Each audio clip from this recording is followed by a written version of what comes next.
Fala, parceria! Professor vai estar na área para mais um vídeo de revisão segunda fase da FUVEST. Como não tem vinheta, você já clica aqui no inscrever, curte o vídeo e vem, porque eu vou falar agora do tema mais cobrado em geografia na segunda fase da FUVEST. Se você caiu de paraquedas agora, calma, eu falei um pouco sobre a prova e de outros temas nesse vídeo aqui, certo? Que é a parte 1 das revisões. Esse vídeo aqui eu tirei só para falar de geopolítica. Por que, Varela? Porque eu olhei as últimas 5 provas e nas últimas 5 provas teve 8 questões aonde envolvia geopolítica. Lembrando que como é A, B e C, é possível que você envolva vários assuntos numa mesma questão.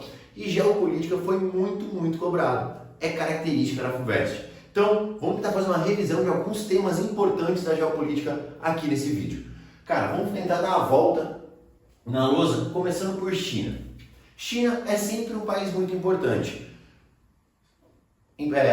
Maior população do mundo, ainda hoje, segunda maior economia, super crescimento econômico, questões principal, como é que chama? Parceiro comercial do Brasil.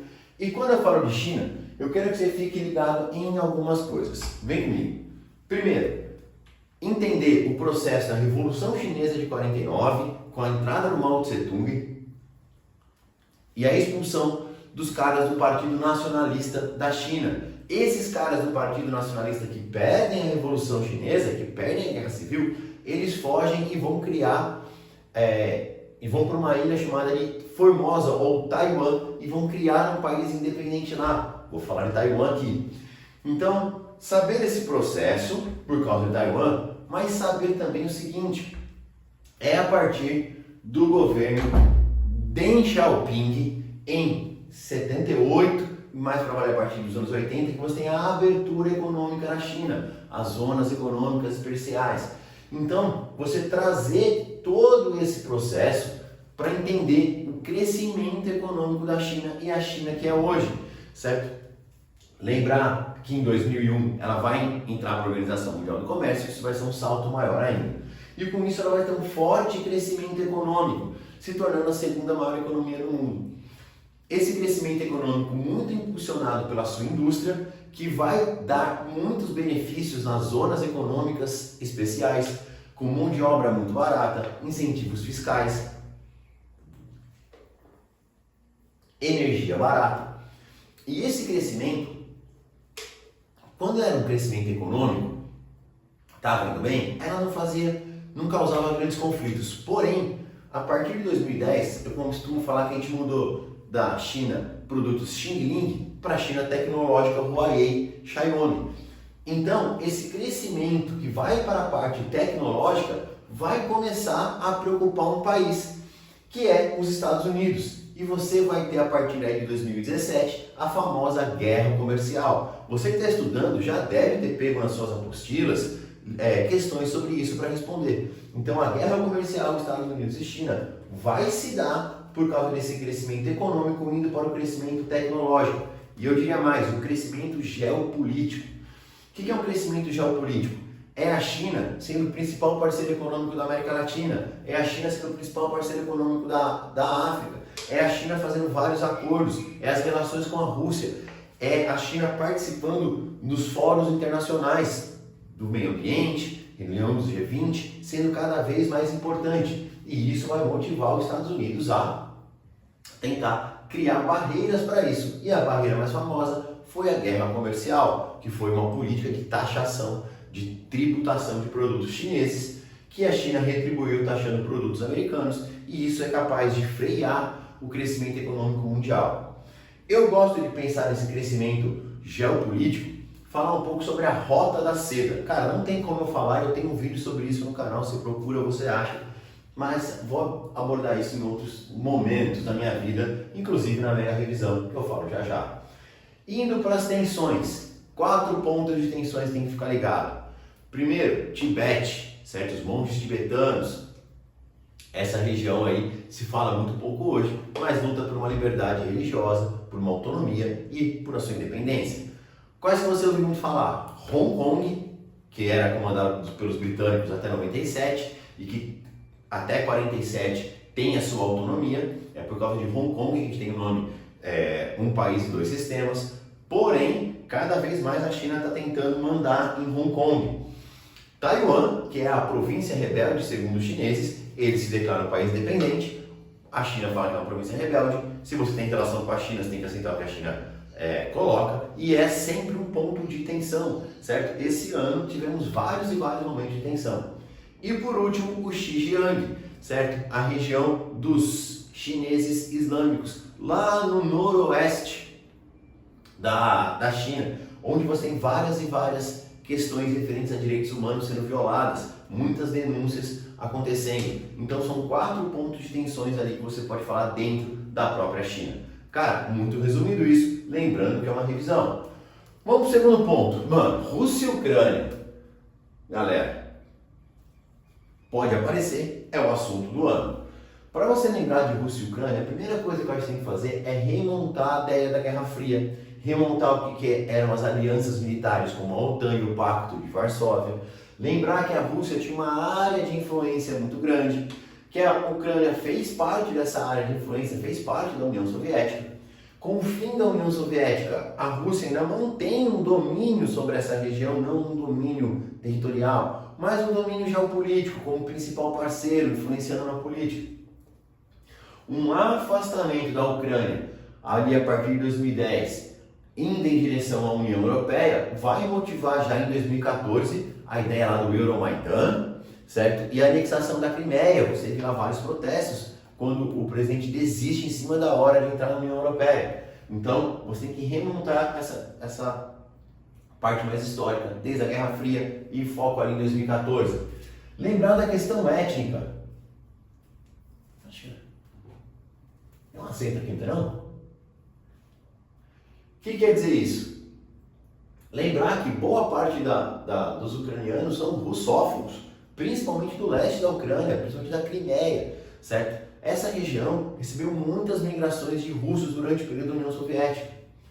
Lembrar de questões importantes, a Rússia como grande produtora de gás natural, e antes de ter o Nord Stream, que é o gasoduto mais famoso atualmente, os gasodutos passavam pela Ucrânia, e isso já era um foco de tensão. A Ucrânia tem saída para o Mar Negro, que é um mar quente. A Rússia não tem essa saída, certo? Então, é muito mais difícil saída para um mar de água quente. Então, você tem toda uma posição estratégica da Ucrânia quando a Rússia pensa nessa invasão. E essa invasão gerou diversos impactos econômicos no mundo, principalmente ligado ao preço da energia, gerando inflação e crises econômicas espalhadas por aí. Durante muito tempo, a Rússia e a Ucrânia não conseguiram exportar trigo, não conseguiram exportar diversos produtos, que encareceu também no mercado mundial. Então, tá aí, resumidamente, alguns pontos importantes que você tem que estar muito ligado quando for falar de Rússia e Ucrânia. Cara, e é o seguinte, se você chegou até aqui, eu já vou te fazer convite. Aqui eu vou te fazer um vídeo de 20 minutos passando, cara, vou fazer o máximo que eu posso com uma lousa numa revisão rápida. Mas se você quer ver uma revisão de verdade, vem comigo para a mega revisão FUVEST segunda fase. Eu vou fazer a parte de geografia e trouxe mais 7 professores para ter aula de todas as matérias que você precisa para ser aprovado. Você escolhe qual matéria quer fazer. Se está achando legal eu falar aqui na lousa, imagina eu com um slide, com imagens te mostrando no mapa. Em vez de fazer uma aula de 20, 25 minutos, eu falo assim uma aula de quase 3 horas com você, resolvendo exercícios. É isso que eu estou te propondo por R$15 ou menos. É isso mesmo que você está ouvindo. Cada matéria custa R$15, mas a partir de 3 matérias tem desconto. Então você quer fazer história, geografia, literatura que todo mundo faz e redação. Cara, vai sair menos de R$15 por aula. E não é uma aula de 50 minutos, é uma aula de 2 horas e meia, com resolução de exercícios na semana da prova. Não vou mais falar dela. Tem um link aqui que é o de um WhatsApp, você vai cair para falar comigo. Ô Vareta, como é que é essa mega revisão? Eu vou te passar todas as informações, as aulas ficam gravadas para quem não puder ver na hora, certinho? Entra lá, conversa comigo, porque não só vou te ajudar a rever conteúdo, mas os alunos sempre falam depois dessa revisão: Vareta, eu estou mais seguro para fazer a prova. E eu sei que o seu emocional pesa nessa hora e você quer chegar com ele voando. Por isso, vem comigo, clica lá e bora! Voltando aqui para a nossa aula então, falei sobre China, falei sobre Rússia e Ucrânia. Cara, vale lembrar também da Ucrânia e o solo de Chernobyl, tá? Os caras podem pegar isso daí Eu não consegui colocar mais tema nessa lousa, mas a parte de geologia, agentes internos, externos e um pouco de solo é um tema que a FUVEST também gosta na segunda fase. E lembrar do solo de Chernobyl, um solo escuro, extremamente fértil da Ucrânia, pode ser importante. Continuando a nossa viagem pelo mundo, vou aqui para a Europa. Já estávamos na Europa, mas agora vou vir para a Europa mais ocidental. Aqui eu quero que vocês fiquem ligados em algumas questões. Primeiro, questão energética. No vídeo anterior, na primeira, eu falei muito sobre fonte de energia. E esse ano a questão energética da Europa é complicadíssima, inclusive para o ano que vem, certo? A previsão de crescimento da economia alemã é zero, certo? Ela corre risco de retração da economia alemã. A economia alemã é a base da União Europeia. Quando a Alemanha resfria, tem um ditado que fala que quando a Alemanha espirra, a Europa resfria. Então, o aumento do custo de energia por causa das dificuldades de não ter mais o gás natural russo, de ter importado menos petróleo russo, fez o custo energético aumentar na Europa. E isso está gerando vários impactos inflacionários. Associado a isso, eles estão buscando outras fontes. Olha o que eles estão fazendo. Gás natural vindo de outros continentes. Só que aí você tem que fazer um processo que você transforma ele em líquido, coloca ele num barco, transporta, transforma ele em gás de novo e utiliza. Isso encarece muito. Outra coisa, estão falando em voltar a utilizar energia nuclear, e voltar a utilizar pelo menos provisoriamente carvão mineral, que é muito mais poluente. Então você tem aí diversos problemas energéticos para falar na Europa. Vamos lembrar que boa parte da Europa tem um relevo de planície, eles não têm muitas hidrelétricas por lá.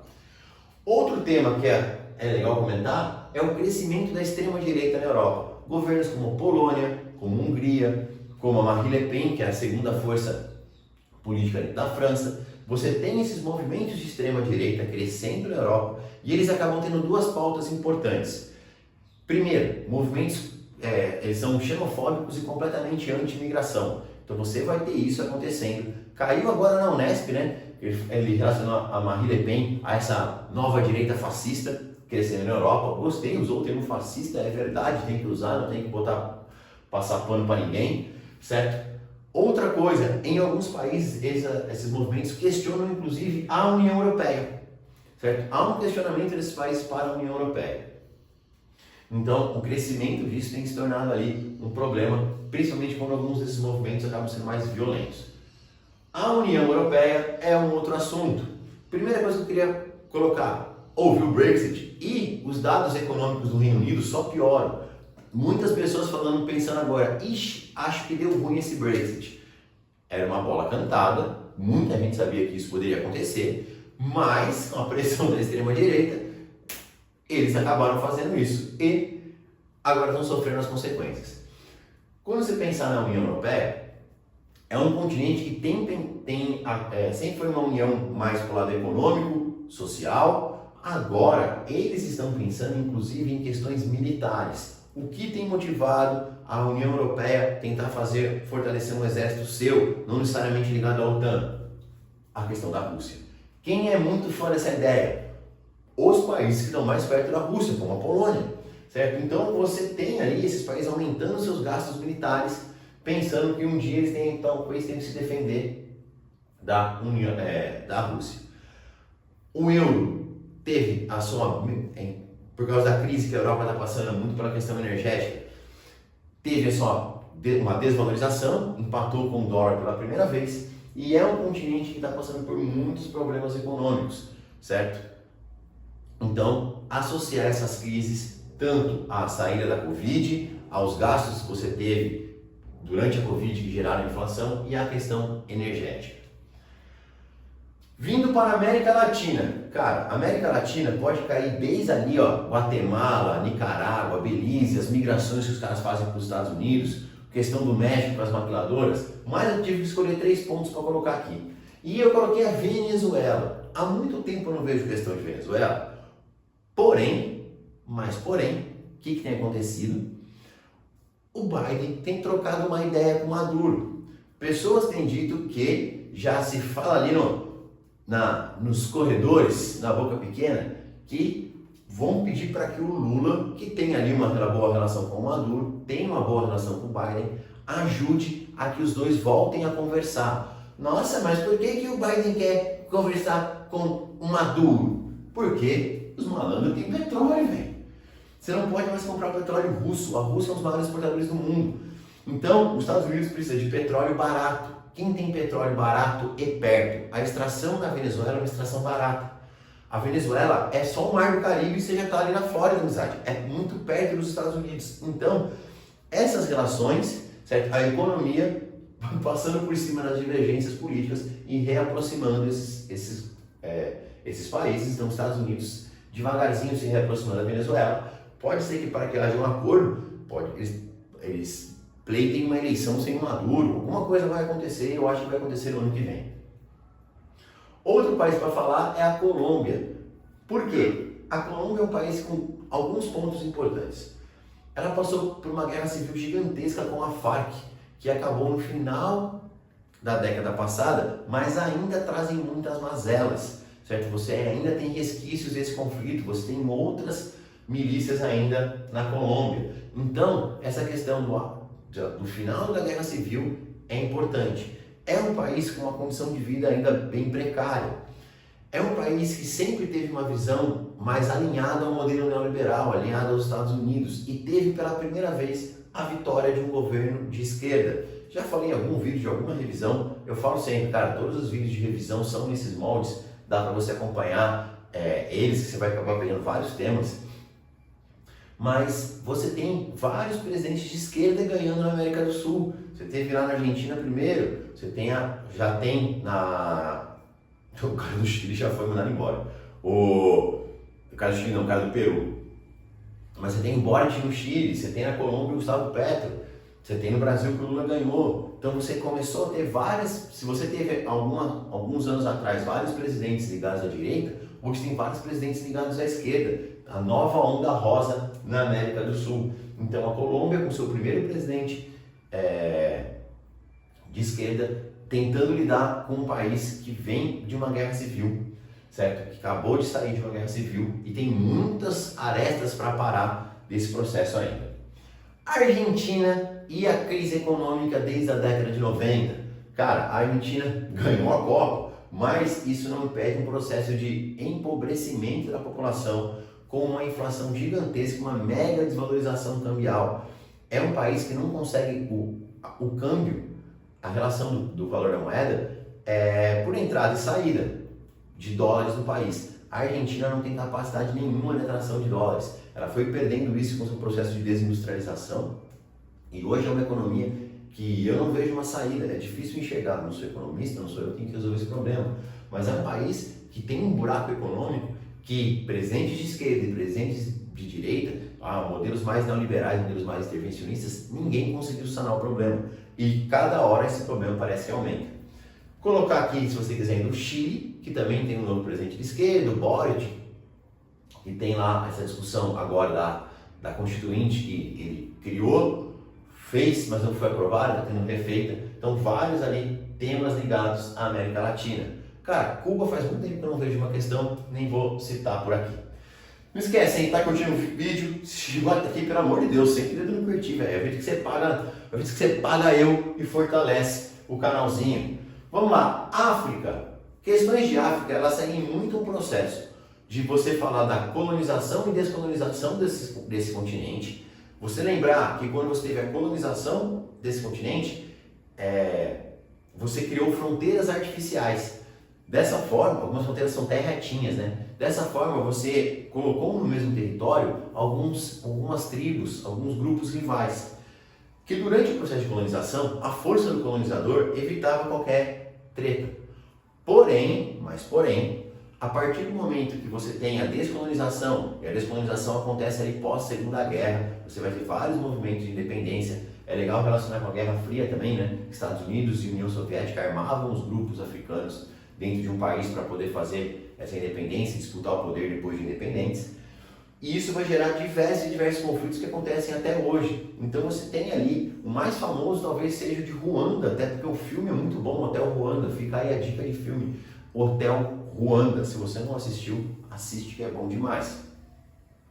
mas tem vários filmes que vão mostrar esses conflitos. Então, se você entende o processo de colonização, descolonização e essas fronteiras artificiais, você entende o surgimento desses conflitos, certo? Que hoje são acirrados por controlar áreas de recursos naturais. Vamos lembrar que alguns países africanos são membros da OPEP, significa que eles têm muito e muito petróleo em seu território. E alguns países... Tá pegando a repórter? Acho que não, né? Alguns países são muito ricos em minerais metálicos, são muito ricos em terras raras, né? Aqueles minerais que a gente usa para microchip, esse tipo de coisa. E isso tem atraído o mundo todo. Por exemplo, o Congo, né? Hoje, a China é o país que mais investe na África. Por quê? Porque ela está de olho em utilizar esses recursos naturais, certo? Tem várias questões, então, no continente africano. Vale ainda na reflexão algumas coisas. A África do Sul é o país mais industrializado da África e o país com maior desigualdade do mundo, medido pelo índice de Gini. Valenta, como você explica essa maior desigualdade? Muitos dos países mais desiguais estão na América Latina, mas o mais desigual está aqui, ó, é a África do Sul. Só você pensar no apartheid. Se no Brasil, com a abolição da escravidão acontecendo em 1888, a gente tem uma grande desigualdade entre brancos e negros, imagina um país que até a década de 90 você tinha um regime de segregação. Por mais que você tenha incorporado essas pessoas no regime político, que elas juridicamente têm os mesmos direitos, economicamente você tem uma diferença gigantesca, certo? Por isso, a África do Sul é um país extremamente desigual. Antes de ir para o pior tema, que é o Oriente Médio, eu coloquei uma interrogação. Eu pensei, quais dois temas que não estão aqui em nada do que eu coloquei, mas podem ser importantes? O primeiro são as Coreias, que estão em guerra desde sempre, né? E a Coreia do Norte fazendo seus testes nucleares, gerando uma tensão principalmente com Coreia e Japão. Então, é um tema que algumas vezes acontece. Vamos lembrar que a Coreia do Norte é um país que, apesar de ter armas nucleares, é um país muito pobre, muito fechado, com deficiência na questão energética, com várias e várias deficiências de infraestrutura, mas tem armas nucleares e causa esse temor. E aqui eu trouxe para você lembrar da Caxemira, que é uma área de disputa. Você tem um pedacinho ali até a China disputando, mas principalmente de Paquistão e Índia. A maior parte da Caxemira pertence à Índia, só que ela tem população muçulmana, que é igual à população do Paquistão. Então você tem essa, quando foi toda a Caxemira, toda essa região de Índia e Paquistão era colônia britânica. Quando os britânicos cederam no processo de independência, eles, para evitar treta, fizeram, aqui vai chamar Índia dos hindus e aqui vai chamar Paquistão dos muçulmanos. Só que essa área chamada Caxemira ficou para a Índia e tem maioria muçulmana. E já teve 3 conflitos nessa região. É uma área de constantes tensões. Lembrar que tanto o Paquistão quanto a Índia têm armas nucleares, então você há essa disputa aí acontecendo. Agora vamos. Antes, de novo, quer assistir um aulão de verdade, de revisão, com slide, resolução de exercício, gravação, interação, você perguntando para mim, eu te respondendo na hora? Vem comigo, clica no link lá, mega revisão, são 8 matérias que você vai, aulinha show para todas elas, para você macetar a segunda fase da FUVEST. E vamos lá para o Oriente Médio. Pessoal, o que eu vou fazer aqui é quase que um suicídio acadêmico, ou um suicídio didático. Eu dou Oriente Médio normalmente em 4 com pressa ou 5 aulas. 5 aulas é o tempo que eu demoro para dar Oriente Médio. Então, eu vou lembrar para você que o Oriente Médio é uma região muito rica em petróleo, aonde você tem a maior parte da população árabe, mas você tem lá persas, você tem lá também os judeus, você tem ali outros povos, os turcos. É uma área onde você tem muitas tensões e muitos conflitos. E eu queria aqui fazer alguns recortes para a gente falar. Primeiro, Irã. Você está vendo as manifestações que aconteceram no Irã esse ano. E o Irã, até a Revolução Islâmica de 79, era um país muito aberto, com uma economia, uma sociedade muito mais ocidentalizada. Então é possível você ter uma questão que fale dos protestos do Irã agora e remeta à Revolução Islâmica lá atrás, certo? A época que era governada pelo ditador Shah Reza Pahlavi, mas com grande influência ocidental, boas relações com os Estados Unidos e Europa, e vai ter um levante popular que vai expulsar esse cara e vai trazer de volta para o país o Ayatollah Khomeini, que começa falando um papo de um país laico, mas na prática vai depois criar uma teocracia. Hoje no Irã, acima do presidente tem um conselho de Ayatollah, então os líderes religiosos estão acima do presidente. Então dá para você fazer uma questão relacionando os conflitos de agora com o que você teve lá atrás, certo? Na Revolução Islâmica. A Afeganistão, se eu não me engano, caiu ano passado, eu acho que não vai cair. Mas foram 20 anos de ocupação americana e ano passado aquela saída maluca dos americanos do Afeganistão. Hoje o Afeganistão tomado pelo Talibã, com todas as restrições que o Talibã sempre fez. Então foram 20 anos que não valeram de nada. A Síria, eu coloquei aqui que hoje é o país com o maior número de refugiados do planeta e a Síria é o símbolo de um movimento que fracassou, chamado de Primavera Árabe. Vamos lá, Primavera Árabe, um conjunto de revoltas em países árabes do Oriente Médio e do Norte da África. Se eu coloco todos juntos, é porque eles têm alguma característica em comum. Quais eram as características além de serem países árabes? Regimes ditatoriais de muito tempo, alguns de décadas e décadas. Principalmente população jovem, lutando por liberdade de expressão, liberdade de imprensa, liberdades individuais. E lá foi a primeira vez que eles utilizaram as redes sociais para organizar os protestos, que na maior parte dos países foi violentamente reprimido. Teve um maior sucesso no seu país de origem, seu primeiro país primário, que foi a Tunísia, e a Síria se transformou no pior caso, que gerou uma guerra civil com muitos mortos, muitos refugiados. Você lembra das crises dos refugiados, onde você tinha de um lado o Estado Islâmico. Cara, o Estado Islâmico vai aproveitar justamente a fragilidade da Síria por causa desse conflito entre governo e rebeldes. Vai entrar o Estado Islâmico no meio, e os curdos também, então era uma guerra bem complexa.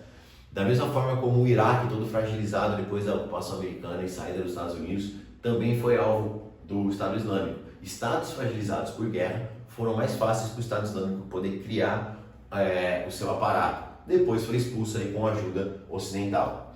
E por fim, de sempre, Israel e Palestina. Então, desde 1948, a criação do Estado de Israel, você vai ter que os países árabes do entorno não aceitam a criação de Israel. Vários e vários conflitos vão acontecer a partir daí. O principal deles é a Guerra dos 6 Dias, certo? Loreto, o que aconteceu na Guerra dos 6 Dias em 67? É um momento onde Jordânia, Egito e Síria tentam invadir Israel. E Israel, numa contraofensiva, vence a guerra e ocupa parte desses países. Ocupa a Península do Sinai do Egito, a Cisjordânia da Jordânia e as colinas de Golã da Síria. Vai devolver a Península do Sinai para o Egito, quando o Egito reconhece Israel. Vai devolver para a Jordânia, é onde vai estar o povo palestino hoje, e nunca devolveu as colinas de Golã da Síria. Até hoje ela controla as colinas de Golã, onde nasce o Rio Jordão. Ano a ano você tem cada vez mais ocupações israelenses em territórios palestinos. E isso vai fazendo com que os radicais dos dois lados se enfureçam cada vez mais, e a gente fica cada vez mais longe de ter uma trégua, longe de ter uma solução, como se fala na ONU, a solução de 2 estados, de você reconhecer o Estado de Israel e reconhecer o Estado da Palestina. A Palestina cada vez sofre mais. O que Israel faz lá é muito errado, mas não tem retaliação nenhuma, porque os Estados Unidos, parceiraço dele, na ONU sempre vota contra. Então, lembrar dos conflitos do ano passado e que isso é um tema que vira e mexe pode aparecer. Certinho? Espero que tenham gostado dessa aula. Tentei passar o máximo aí que é possível num vídeo de YouTube. Cara, vai cair geopolítica na sua prova da FUVEST e você tem que estar ligado nisso. Se você gostou desse vídeo, curte o canal, vem para a Mega Revisão, respira fundo, passa o Réveillon, mas se liga, porque depois é bora para USP.